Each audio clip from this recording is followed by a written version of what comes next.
Oke, assalamualaikum warahmatullahi wabarakatuh. Selamat pagi sahabat tani. Semoga pagi ini kita semua masih diberikan kesehatan oleh Tuhan Yang Maha Esa. Amin amin ya robbal alamin.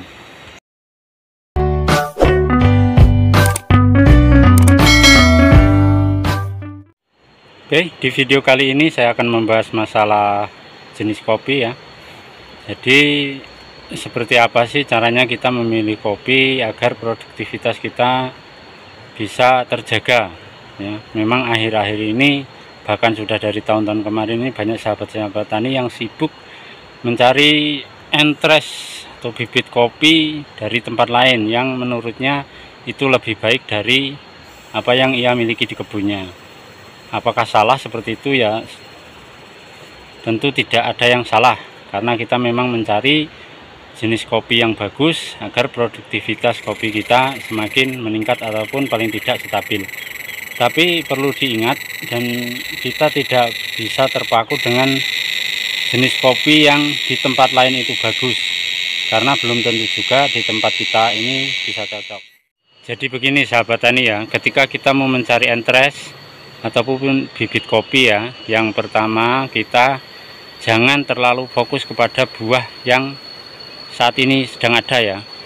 Tapi kebanyakan kita sahabat-sahabat tani itu terlalu fokus dan terhipnotis dengan buah kopi yang sedang ada. Jadi merasa buah kopi kita itu jauh berkurang daripada apa yang kita kunjungi. Tapi harus kita ingat, ketika kita mencari bibit, kita perlu juga tahu perawatannya. Minimal kita cari tahu lah perawatannya bagaimana, terus posisinya seperti apa, batang-batangnya seperti apa, dan kondisi buahnya itu setiap tahun seperti apa.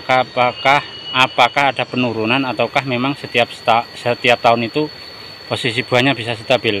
Karena bisa jadi posisi kita lihat memang lagi cuacanya pas, terus posisi perawatannya bagus, itu buahnya bagus. Karena kita tidak tahu setelahnya nanti itu apakah masih seperti itu atau belum, makanya ketika kita memilih bibit itu jangan terfokus pada buahnya saja.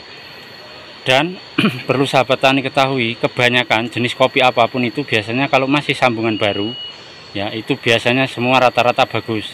Tapi perlu kita lihat setelah ngagung itu ya, ataupun tanaman sudah mulai tua itu seperti apa posisi buahnya, apakah masih bisa stabil ataupun tidak. Dan ada hal penting lagi ya sahabat tani. Jadi untuk melihat kopi itu bagus ataupun tidak, kita memang perlu waktu untuk mengamati ya. Jadi tidak hanya sekedar kita tahu sekali itu kopi bagus, wah itu cocok dikembangkan di tempat kita, itu belum tentu. Jadi memang perlu pengamatan yang berulang.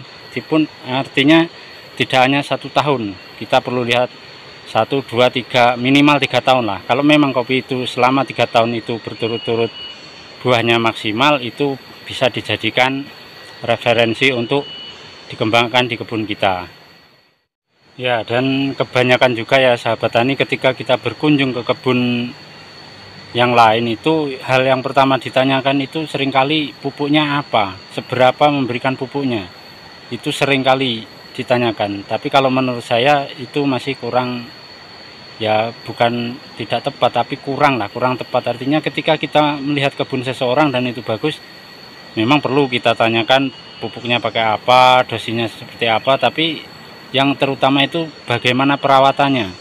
Jadi perawatan itu penting dari segi mungkin pemangkasan ataupun apapun itulah.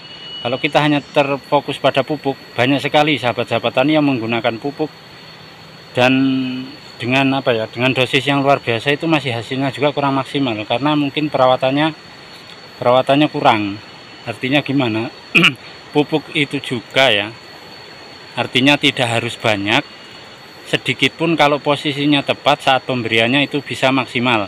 Kadang masih banyak sahabat tani yang cara pemberian pupuk itu banyak tapi tidak pas, jadi tidak bisa terserap tanaman secara maksimal. Oke sahabat tani ya, jadi sekali lagi ketika kita mencari bibit di tempat lain itu jangan terfokus pada buah saat ini ya. Ataupun ketika kita lihat itu kopinya buahnya memang luar biasa, itu tidak bisa dijadikan patokan. Jadi perlu pengamatan yang berulang ya, tidak hanya 1 kali, bisa 1, 2, 3, minimal 3 tahun ya, 3 musim. Kalau memang di 3 musim itu kopinya masih stabil, adapun penurunan juga itu tidak signifikan, itu bisa dijadikan referensi untuk kita kembangkan di tempat kita. Dan yang hal terpenting lagi yaitu perawatan, dan perawatan itu jauh lebih penting karena memang banyak sekali, termasuk saya sendiri pun cara merawatnya belum bisa maksimal, dan itu sebenarnya yang mempengaruhi produktivitas kopi itu selalu menurun dan tidak maksimal. Oke sahabat tani, mungkin itu saja ya sedikit, semoga bermanfaat ya. Kita memang sama-sama petani, kita sama-sama belajar, dan jangan lupa untuk selalu mengingatkan ya, kita tempatnya salah dan tentu tidak ada yang lebih baik dari kita hanya diwajibkan untuk berusaha. Oke, tetap semangat, jangan lupa untuk selalu bersyukur. Assalamualaikum warahmatullahi wabarakatuh.